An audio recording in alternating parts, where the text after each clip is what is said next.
It's one of the most common reasons for missed work and the second most common reason for visits to the doctor's office. We're talking about back pain. So how and where can you get relief? Well, this is Dr. Patrick Bodnar. He's the director of Parker University Chiropractic Wellness Clinics, and he is here to help. Hello, doctor. How are you today? Hi, great. How are you? Good, thank you. Let's talk about how you treat patients at your clinic who are suffering from back and neck pain. Yeah, well, there's a lot of reasons why someone could have back pain. So it's really important, first of all, to put the focus on the person and their individual needs. So we use a very patient-centered approach that utilizes spinal adjustments, therapeutic exercise and activities, nutritional assessments, healthy habit counseling, and all those things are utilized to improve someone's function and get them back to life, because that's really the focus of that care. Sure, of course, and I like that it's individualized and getting them back to their everyday activities. Oh, absolutely. Absolutely. Talk about spinal decompression therapy. What's that all about? Well, that's a form of service that we can use for people who have debilitating back pain that's caused often by a very serious condition such as a disc displacement. Okay. And what it does is it puts computer monitored motion back into the spine. And that motion helps someone heal.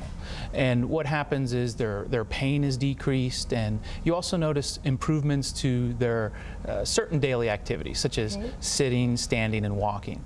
So when we use it as part of that patient-centered approach I was talking about, it becomes very effective for people who have debilitating back pain. Oh my gosh, and you think about just sitting, standing, and walking, these normal functions, and people can't even feel comfortable doing those three everyday functions. They must be so relieved when they come in and are able to do even just that. So not everyone's a candidate for this spinal decompression therapy. How would you know if you were one? Yeah, well, some important candidates are people, first of all, debilitating back pain, and then caused by a disc displacement is important. So the disc is that material that's between the bones of the spine, and if that's displaced, it can put pressure on a nerve, which causes the pain and loss of function and so forth. So those people are very good candidates, but also people who have facet syndrome, where joints are kind of pushed into each other and they lock in place, and also degenerative changes to the spine. So disc degeneration, arthritic changes to the bones and joints. So when those types of conditions are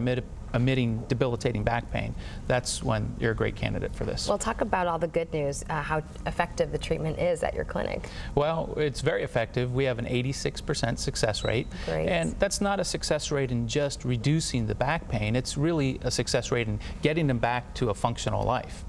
And most of our patients who come in get that experience, but we also have a good number of patients who were slated for surgery for disc-related surgery, and they were able to avoid the surgery by going with this safe, conservative option. And talk about how many treatments someone would need and the cost. It's a process of reestablishing function. So you're going to need to budget somewhere in the neighborhood of 7 to 15 visits for this process, and an overall cost of about $900 to $1,100. And when you compare that to the cost of disc surgery, which is in the neighborhood of $20,000, it becomes a very cost-effective option for people. Of course, and getting them back into their everyday life. Okay, well, thank you so much for being here, doctor, with all this great information. So many viewers that are suffering and don't need to be can come and see you guys. Well, thank you for having us. All right, you're welcome. And for more information about Parker University Chiropractic Wellness Centers, log on to this website, parker.edu/clinics, or call this number, 972-438-9355.